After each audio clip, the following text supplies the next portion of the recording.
Everyone knows the flags are behind us. Okay. Okay, the flags are behind us. All right, go. All right. Let's call our meeting to order. Wednesday, November 19th, 2025. It is 7:04. Can we have a roll call, please? Dave Allgood. Here. Owen Costanza. Here. Jeff Goings. Here. Mark Vance. Here. Sine Hubbard. Here. Dan Cheek. Here. Christy Richardson. Here. Laura Goding. Laura. Here. Ion Steer. Turn on my- And I'm sorry, Kurt. Right? I don't know his name. Okay. All right. Let's all stand for the Pledge of Allegiance, please.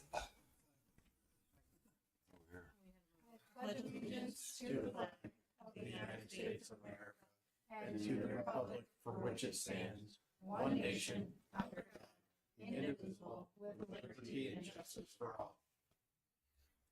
Move this down. I don't want to see this. I just feel like I'm gonna smack you in my chair when I get. Do we have approval for phone participation for Trustee Allgood? Move to approve phone participation. Second. Motion by Owen, second by Dan. Roll call, please. Jeff Goings. Yes. Dan Cheek. Mark Vance. Yes. Dave Allgood. Yes. Owen Costanza. I'm not really Sine sure, but Hubbard. Yes. Yes. Phone participation for Trustee Allgood is approved.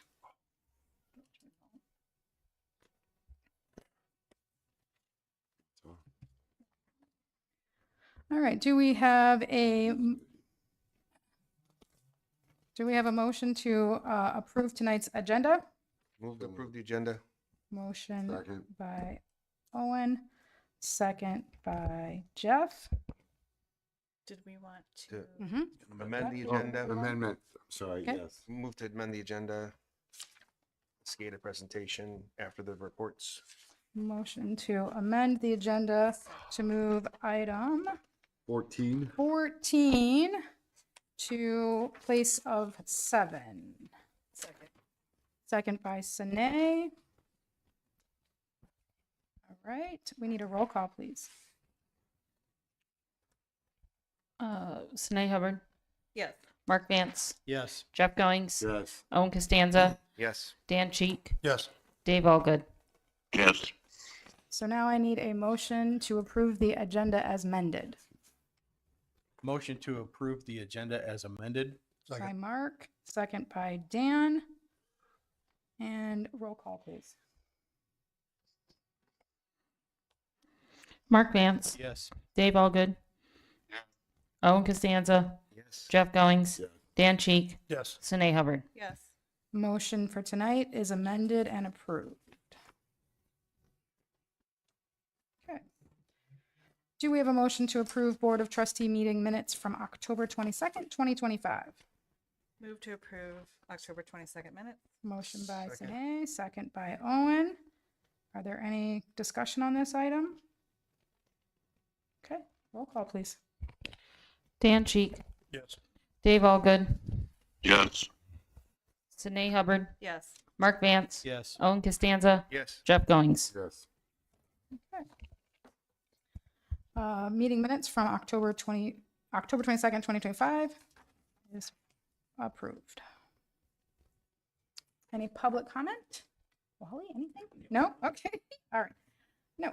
All right, so department reports. First up is collector from Rick Miller. Any questions on this report? I want to ask the board if they understood the information that was here, or if they would like any additional information from the collector in future reports. Since this is the first time we've gotten a report. Any? Should Okay. suffice. Okay, just wanted to make sure. Excellent. Moving on. The next report that you see here is the treasurer's report. One of the things I just wanted to point out, which I think is the most important, is this is second quarter. We've gotten through second quarter as of October 31st. Right now, total revenues and expenses, we are running $900,484 ahead of our in the positive, I have to say that, net, so that's good. What I also want to point out is in the report that I gave you that shows the numbers is that there are still numbers that we have not posted in here for October. We're still waiting on some revenue numbers. So we haven't posted the first several for property taxes, road and bridge, audit, liability, insurance, all of those taxes that come in. We just don't usually see those until the middle of the month.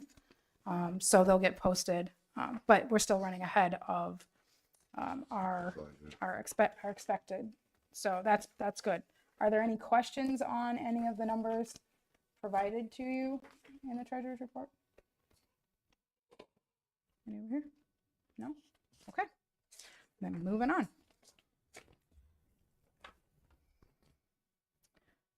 Test.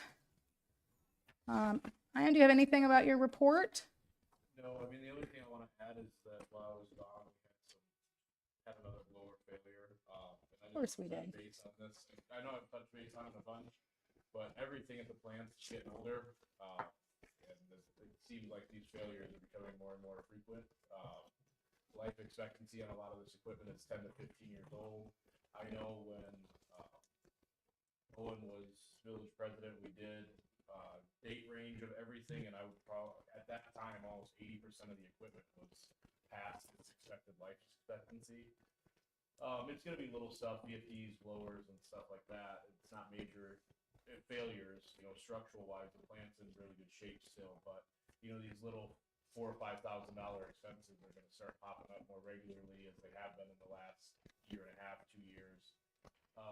And the availability is going to be an issue because the availability of those parts are going to be an issue with the We date. did a lot of, when after we did that with you, when we put that report together, we did a lot of research on finding compatibility and availability of more modern stuff. So when it fails, we have everything readily available to where it shouldn't be too much of an issue to get new stuff.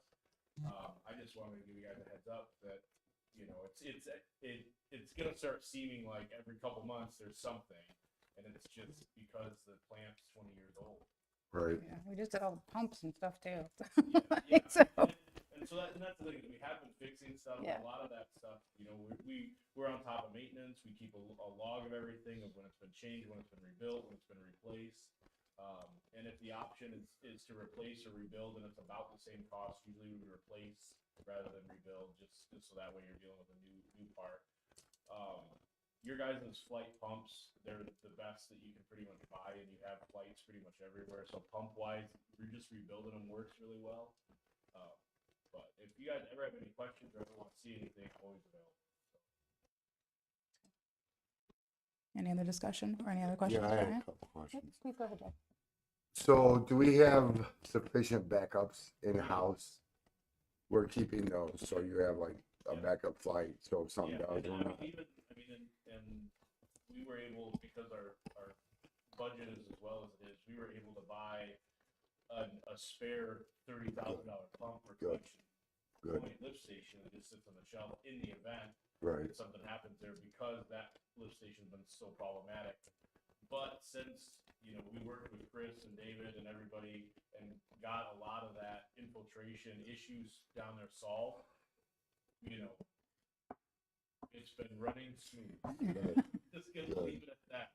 Good. But we have sufficient backups, and then usually, as budget allows, we keep stuff on hand where it's a simple transition. If something fails, just change your pumps, change your Swap it out. Good. and so it's, everything that your guys' discretion. Good. I'm not trying to stop. No, but it's good. I mean, it's something that's gonna happen. Like you said, it's almost 20 years old, or if not older. But definitely for Sine and Mark, you really want to set up, and we'll go down there. We've been talking Good. about. Yeah, go down and take a tour and have him show you plans so you have a better understanding of it. So when he says, "Oh, that's PR tanks," you're gonna, "Oh, I remember what those are." 'Cause that's how I started. But then I took an interest in it, and I try to go down. Just my schedule's been crazy, like yours. Yeah. I try to go down and just say, "Hey, you got everything you need," and I always ask David if I don't see Ian. Yeah, Ian got everything he's need. Anything crazy coming up, so it's good. It's good to know. Pretty fascinating. And go down and see his employees and ask them what they're doing. They'll explain to you how they test the water samples, everything like that, what they're looking for, where they go get the samples from. It's pretty cool. Okay. Pretty cool.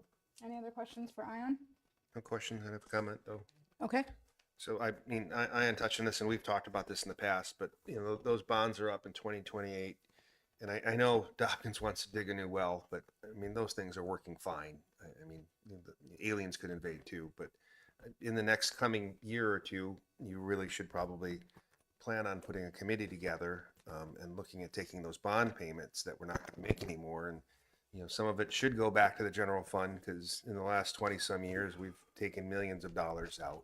I mean, that could be another road project too, but we need to look at retrofitting that. And then, you know, possibly, I know you like to save, I mean, put money aside to do some major renovations out of cash instead of borrowing money right away when those bonds are paid off. Yeah, what I'm to just touch on that briefly, and I don't want to get too far off a topic, but the intention too is I've told Ian and Jason and David and I, we want to sit down and come up with a little bit more comprehensive, plan of all of the miscellaneous things, the bigger projects as well that kind of need to be done surrounding the water and sewer system, so that we can start having those conversations, in a committee form, then bring back to the I board. just want to throw it out But there. it needs to be much more comprehensive. But yeah, it's a project we intend to do Yeah, kind of it over is. the I mean- winter before we kind of go into budget cycle season, so that we can start having those conversations about it. It'd be great to see even a little bit of that money goes back into a road project a year that we pay in bond payments, and maybe some rate reduction would be great. I mean, the residents bore the burden of these plants that are, 20,000 gallons a day or 100,000 gallons a day, that we paid those expenses for and bared that. And, so that's just for future thought. Mhm. I mean, that was just a great ringing on that. I'll keep the board posted as we move through those projects. Any other questions for Ian before we move on? Okay. Thanks, Doc. Any any questions on the engineering report? Comments? No? Okay. Any comments or questions in reference to the Public Works report Where's our public works director? at basketball tonight? Gotta call him out. He's not here. Okay, I'm here. you're here. I'm here. He's Any not. other questions for or comments on the Public Works Direct report? Okay, moving on. So we are going to we moved item number 14. So I need a motion to discuss the SCADA upgrade So moved. by Jeff, Second. second by Dan. Okay, Do it. what you'll see in your packet, let's talk about that first, is a breakdown. So I'm gonna kind of give you guys the floor to kind of walk through. What we put in the packet was the email that you had sent me, and then the breakout that we had gone through. But you may just want to do a high level view for them and walk through the process. Come up to the Yeah, podium. if you want to come up here, you might have to turn that microphone on. Turned on, or there's a mic right there. Ian, you want to turn that one on, or one of them? Let's make him Okay. stand. He's got a long way Okay. home.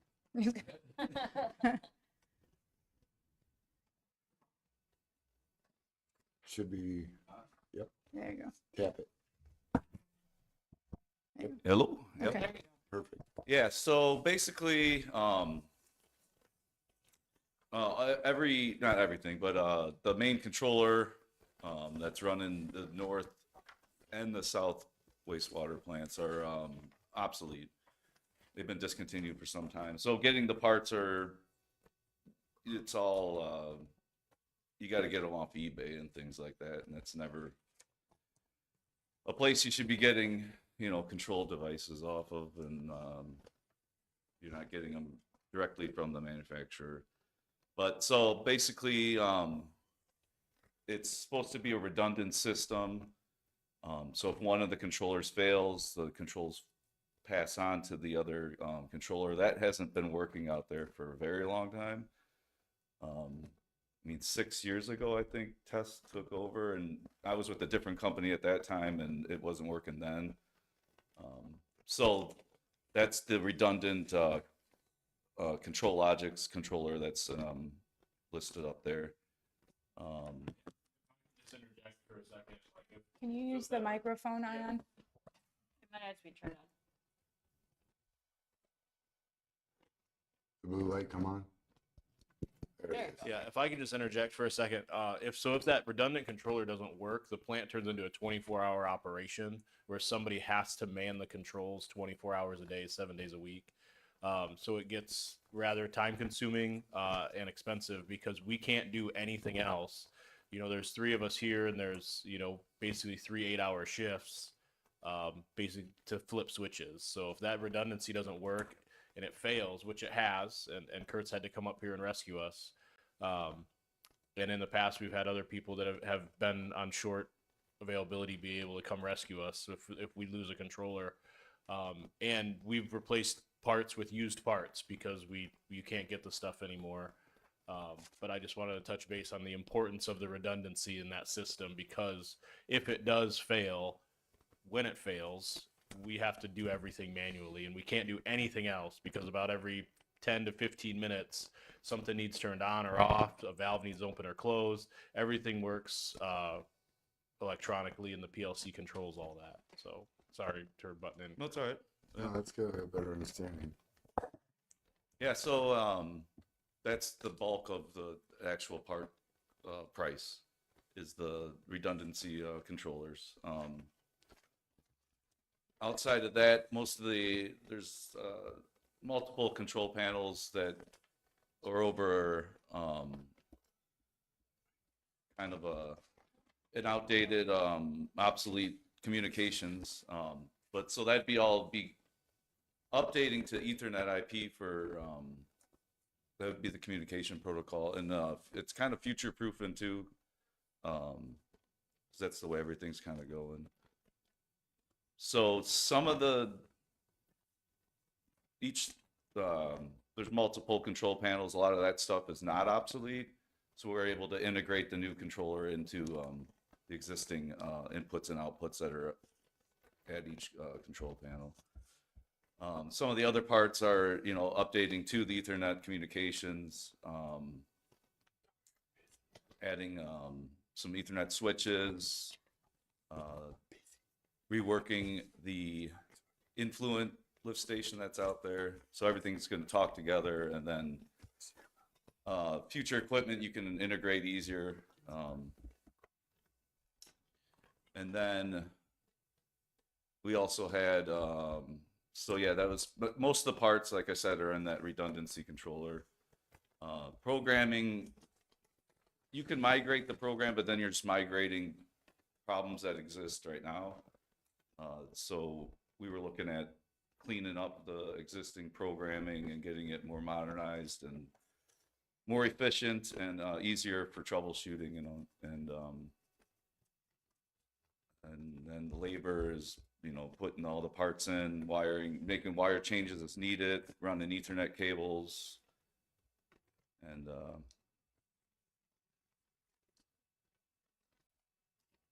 so that SCADA, the operator interface, the SCADA, the factory talk view, since the controllers are changing, all the communications and the tags all changed. So all that has to be touched and changed as well. So that's part of the programming as well. And that's regardless of what controllers you use, because it's hard to explain that, but all the tags have to be changed, the connections between the interface and the PLC. So the tags are what everything is in the software. It's all the code that the computer reads, like what valves, of each valve hypothetically would have a tag for open, closed, and faulted. So so for every valve, there's 3 tags. Am I speaking right? Yeah. And then, we have a copy of this printed out, and it's like 167 pages of, and every line is a tag that he has to manually reprogram. And the programming that's down there has been something that was originally built by Aquatech, and then Complete Integration did some work to it, and then another person did some work to it, and then Jason, when he was here, Bose, was a little bit of an IT person, and he did some changes to it as well. So it's been kind of Scrambled. To put it nicely, yes. So it's, there's some things that don't work on it, and all that's going to get cleaned up and make it much easier for us or anybody else to use the plants.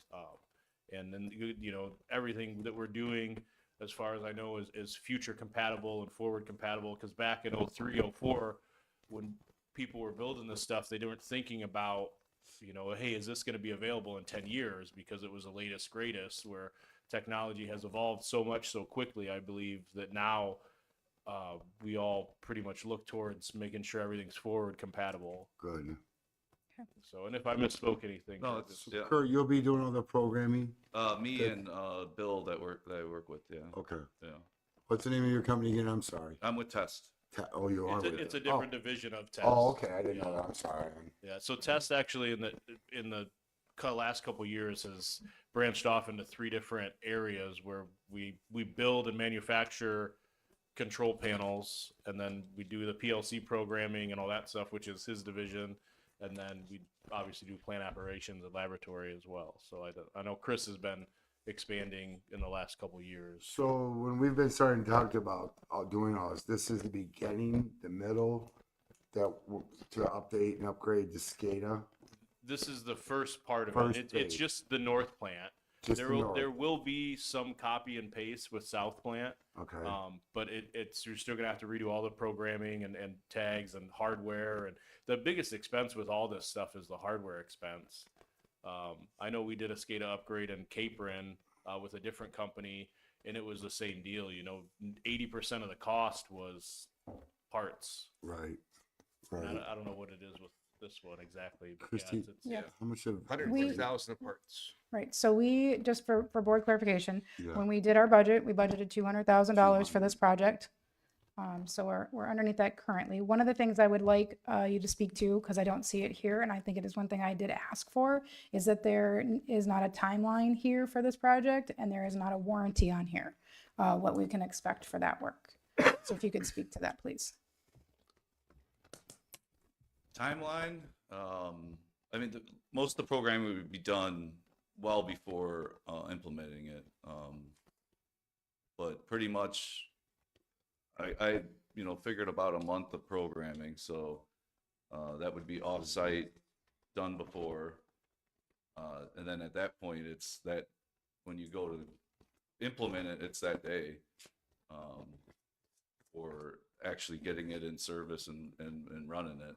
Because you'd have to. The warranty, I can't speak on that. We'd have to circle back on that with Chris. But for parts wise, I know parts wise, you're usually at least a year on all the parts. I think some of the parts might be 2. I know you've asked for that, but I kind of forgot to include that. I'm sorry about that. Yeah. But yeah, we can circle back on that and get that more detailed. I think to be safe, a realistic timeline is once this project is approved, we can get back to you on an availability for parts. And realistically 2 months to program and then a month to schedule the installation. So I would say once it's, and I'm just shooting from the hip here, I would say a realistic estimate would be 6 to 9 months from approved to finished. 6 to 9 months. And that's given us some leeway. The parts is the biggest thing. I know is and at the time this was all put together, everything was readily available to my knowledge. But I believe it's 6 to 9 months is a real, I believe a good estimate on a timeline. And if I recall, there was another sheet at one point that you had sent. It was just a generic number that we used for budget purposes. But it was like, it said 178,000, which was like this number they had no detail, just threw it on a piece of paper pretty much. But if I recall, then the terms then was 50% upon agreement and then the remaining, correct? Yeah. In terms of payment We terms? usually do the 50% because of the cost of the parts. Yeah, we would be using the controller and everything would be, at our shop, and we'd be working on the program. And there's a lot of simulation and stuff going on during that time too. So, and simulating the network and making sure everything's kind of talking and working before you even put it in.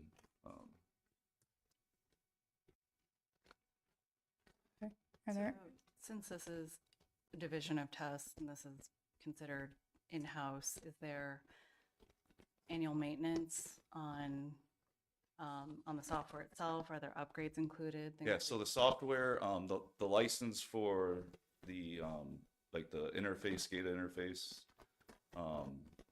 it's a perpetual license, so every new version that comes out, it's included in that original price. Okay. And then for the controller itself, firmwares, it's all perpetual as well. There's no additional cost on top of any of that. Not even with additional configuration you might have to do.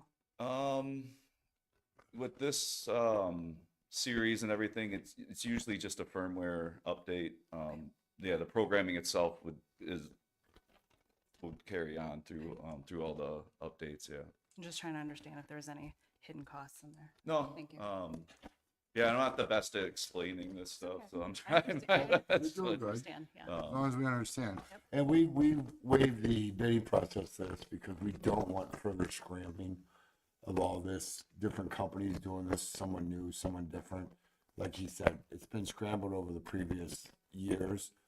So that's why we agreed to go with Test and have them doing all this, correct?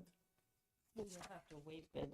Right, well, I want everyone to understand why we're gonna waive the bids and have our company who's been here for what, 6 years now? Almost 7. Almost 8, actually. Almost 8, see, time flies. Yeah. You guys have done an incredible job. I've been here a long time and I've just seen how it's changing, and ever since they've come in. You know, before it was always the sky is falling, and we don't get that no more. Not that I want to, beat my own drum or anything, but you guys ran in a deficit in the water wastewater budget until we took over. So And that's a good drum to beat on.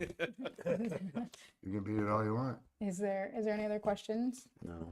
No? Is there a consensus that we want to move forward and bring I with this think- project? Yes. That way we can prepare the paperwork for it. We've been talking about this for a while. Yes. Yeah. Okay, Years. so there is consensus to move forward. So we'll need to get all of those other components in a contract Mhm. so that it can be reviewed and proposed to the board with a resolution. Okay. Like, Well, get it. I When mean, do we wanna we'd start? love to see the To the paperwork so that we could get it on the parts, which are the December parts 10th for available. approval. Is that Yeah, possible? yeah, I will. I actually have to run down to the lab on Monday, and I will talk to Elaine about all this, Okay. and hopefully Chris, and we can kind of get everything together, and I'll give them both a phone call tomorrow as well, and hopefully we can get the ball rolling sooner than later. Okay, great. It's first meeting or second meeting? So it's the first meeting of the month, but it's the second Wednesday, so that's the 10th. Okay. Okay, if not, next month it's back to back. So it's Okay. December, so if we miss the 10th, then it would go on the 19th, or the 17th, sorry, yeah, 17th. Okay, All right, yeah, I'll work with them to make sure this yeah, happens. we need to make sure that we have enough time to get it into the packet. So, legal. and legally reviewed, so just keep us posted and we'll make sure that we let the board know when it's gonna be available. Okay, okay. I will do that. All right, thank Good you, job, Kurt. appreciate it. Thank you. All right. Moving on, back to number 7, since we amended the agenda. Motion to discuss 100 South State Street. Move to discuss 100 South State Street. Motion Second. by Owen, second by Dan. All right, in your packets was a compiled list and an email. So David put the email together, which is part of this package, should be the page after. So it kind of explains a little bit more. I just took his notes and put it into a nice little spreadsheet because I think it's easier to read when a summary. So we can talk about what we want to do with it and why he's recommending these expenses, and if we want to proceed or what we'd like to do. So.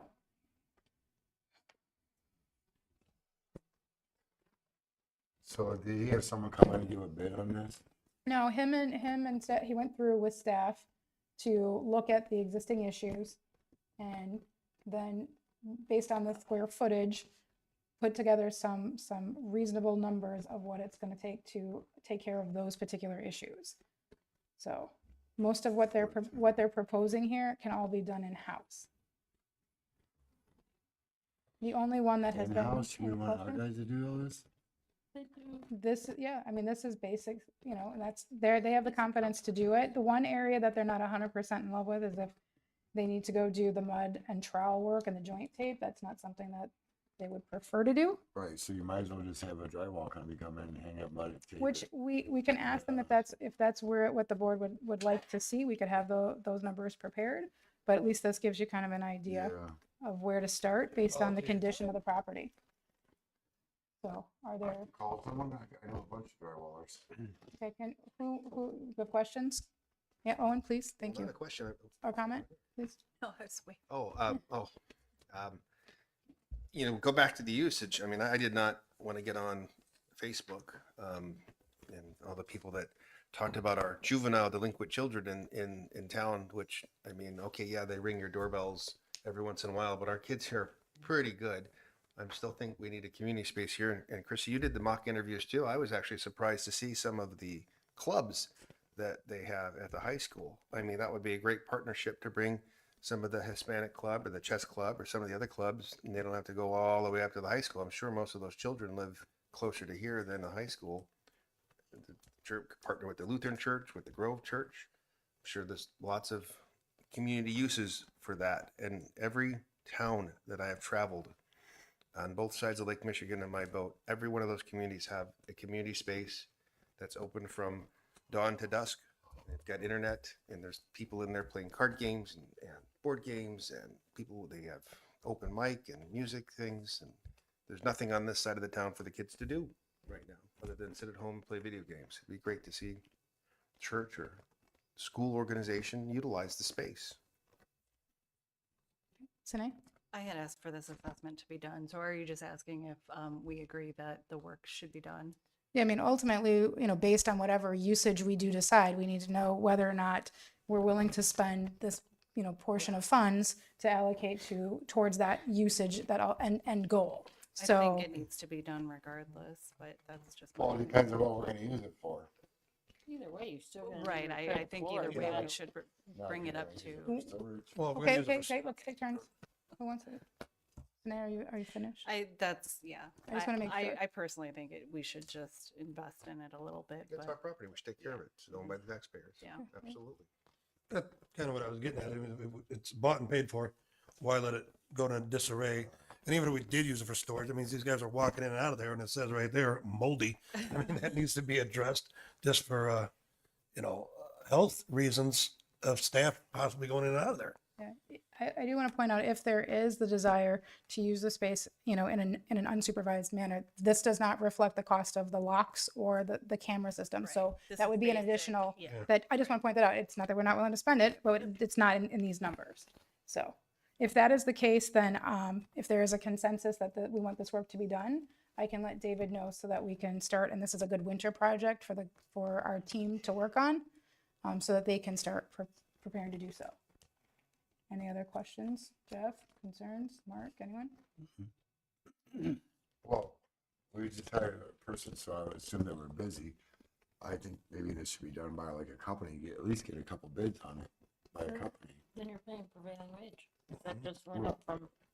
Yeah, probably doubled. Yeah, I mean, look at it. Yeah, It would double. or triple. Prevailing wage? Yeah. We could leave the popcorn ceiling. No. Yeah. It's damaged. It's- yeah, It's Where's the damaged. mold at? I don't remember So, seeing it. It's in the walls. It's in the paneling. It's probably from before we changed the roof. The roof was leaking before we changed it. So, Oh, then it was a dog. Yeah, Yeah, and then and you yeah, know, the the humidity moisture from from that the- and, yeah, so- from the washing the dogs and. so so do we have a consensus on to Well, yeah. proceed? Yes. It's gonna be cheaper Okay. at the price. Okay, excellent. Moving on. Motion to discuss and approve resolution 2025-26, resolution creating a hiring policy for the village of Poplar Grove. To approve resolution 2025. Motion by Owen, Second. second by Mark. Laura, would you just speak to the changes that were made Sure. So, and brought back? Attorney Sosnowski made all of the changes that were asked to make, down on the Exhibit A. Oh, sorry, I'm getting there. Concerning that the higher level positions within the village would come before the board. And then the department heads will handle hiring of the more part-time basis or entry-level positions. Those would be handled by the department heads. Are there any additional questions or concerns with the policy as it has been returned to us? Seeing that there are no questions or concerns, roll call, please. Jeff Goings. Yes. Dan Cheek. Yes. Sine Hubbard. Yes. Mark Vance. Yes. Dave Allgood. Yes. Owen Costanza. Yes. Okay, resolution 2025-26 passes. Motion to discuss and approve resolution 2025-27, a resolution of the Village of Poplar Grove, Illinois, authorizing the village to approve a revision to the Village Hall rental agreement and policy. Move to approve 2025-27. Motion by Owen, Second. second by Dan. Okay. Take this one too, Miss Laura.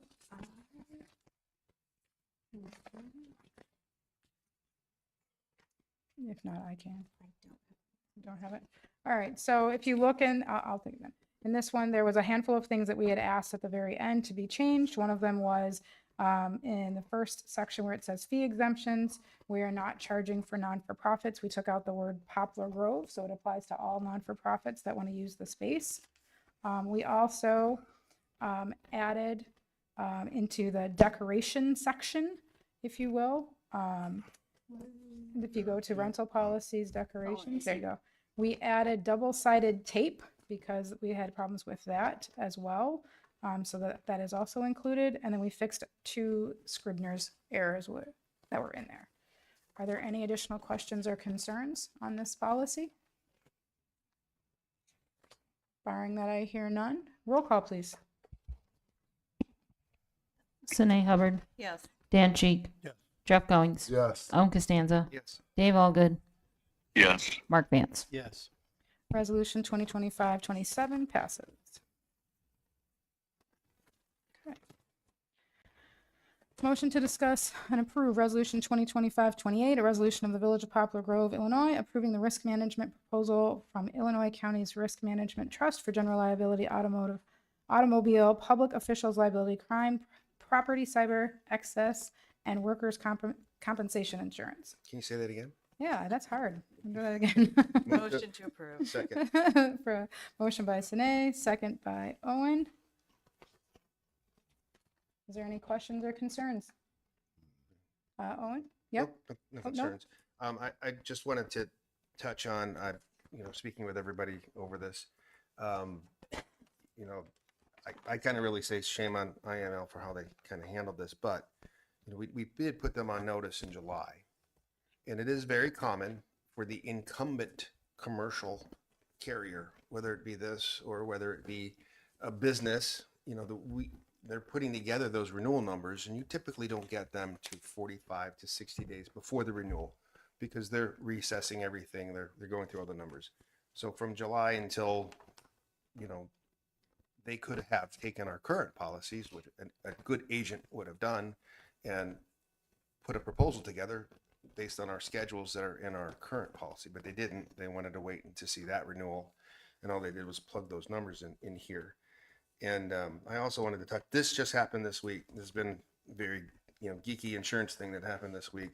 So in my email to everybody, we talked about how the Illinois County's risk manager, they don't have assessment like the IML does. So what that means, if anyone's ever at a condo or anything, all the members in this group, when there's a shortfall in that reserve fund for any reason, all of the members get assessed to replenish the money in that pool. They need to maintain that number, whatever their number is, for their reinsurance. So this just happened on November 17th. Jury awards widow and daughters $31.5 million down in Rock Falls for one of their firemen that was killed in a fire. So the big discussion this week amongst insurance people, IML's on this, that's why it had popped up. But the big discussion is how they're going to pay all this. Well, if we just even looked at what we have here, you know, this goes work comp, could come out of work comp, could come out of general liability. Possibly they've got maybe 15 or 18 million dollars worth of coverage that we can guesstimate. I mean, we won't know until it gets settled. They're probably at reinsurance. A small company like this would be at reinsurance, usually 250,000 or 500,000. The larger companies, auto owners, Pekin, Safeco, they're at reinsurance at $1 million. So they pay the first $1 million and then it goes to their reinsurance. They're probably lower, which means reinsurance is going to get hit on that, which is going to make their rates go up. And then Rock Falls is going to have to come up with that shortfall. So we've all been discussing this this week. And that's when you have a board that's not run by, I mean, I have my faults with insurance women and taxes, things I don't understand. And most insurance companies are run by very nerdy actuaries that know numbers. This company is run by all village presidents and city mayors and people that don't have any insurance or financial background. So I just wanted to point that out. But certainly, maybe there's something better out there I don't know of. I mean, I only know of 4 or 5 companies that will do municipalities, but we certainly can go to bid and, next year, put out for RFP. Any other questions or comments before we vote? One Roll. thing I'm gonna note Yep. is in the packet, it looks like the resolution title is Yeah, missing. it is. Okay, and you have a copy that we sent with the title? No, Okay, that's, Yeah, this is what came across. that's what came, And yeah, yes. Okay, so we just need, we'll With the get the resolution. title. Mhm. Yep. Yeah. So the resolution that will be signed will have the correct title. roll call, please. Hold on, sorry. Mark Vance, Yes. Dave Allgood. Yes. Owen Costanza, Yes. Sine Hubbard, Yes. Dan Cheek, Yes. Jeff Goings. Resolution 2025-28 passes. Motion to discuss and approve ordinance 2025-29, an ordinance amending Title II Business and License Regulations, Chapter 6 raffles, Section 265 and issuance, and Section 266 fees of the Code of Ordinances for the Village of Poplar Grove. Motion to approve ordinance 2025-29. Second. Nay, I heard Mark. Okay. Yep, please, go ahead, Laura. To this, that Attorney Sosnowski made the changes as directed by the board last week, making it clear that for both licenses, they have to meet the statutory requirement to be a nonprofit, to be a religious organization, school organization. It's laid out in the state statute. It's in the definition section of your ordinances. So we took it out of the description for the class license to make each class license description match, to make it clear that requirement applies to each license for these raffles. Any questions? Comments? Hearing I hear none, roll call, please. Sine Hubbard, Yes. Jeff Goings, Yes. Mark Vance, Yes. Dave Allgood. Yes. Jeez. Owen Costanza, Yes. Dan Cheek. Yes. Ordinance 2025-29 passes.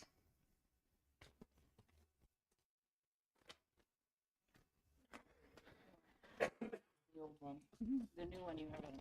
Yeah, we'll follow. Okay. Motion to approve ordinance 2025-31, an ordinance amending the Code of Ordinances of the Village of Poplar Grove, Illinois, relating to the adoption of the 2021 International Building Code and amendments thereto. Move to approve ordinance 2025-31. Motion by Second. Owen, second by, is it Jeff. Jeff? Yeah. Would you call Mr. Garrett, please? Oh, yes. And I'm gonna have him lead this off.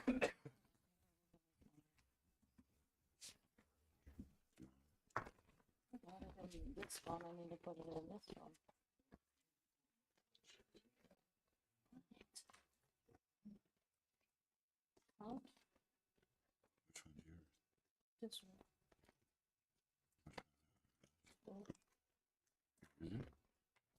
Usual right now, aren't I?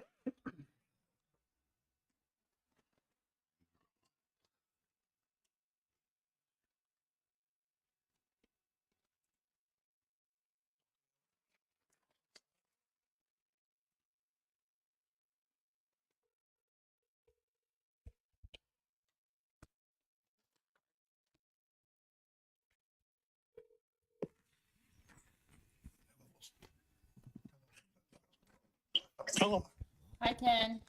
Let the record reflect that Ken Garrett has joined the meeting via phone. 7:49. 7:49. Ken, would you, wait, I apologize. Let's wait for Trustee Costanza to return. I couldn't hear you. What did you say? Just we're waiting for Mr. Costanza to return. Just a moment. Oh, okay. There he is.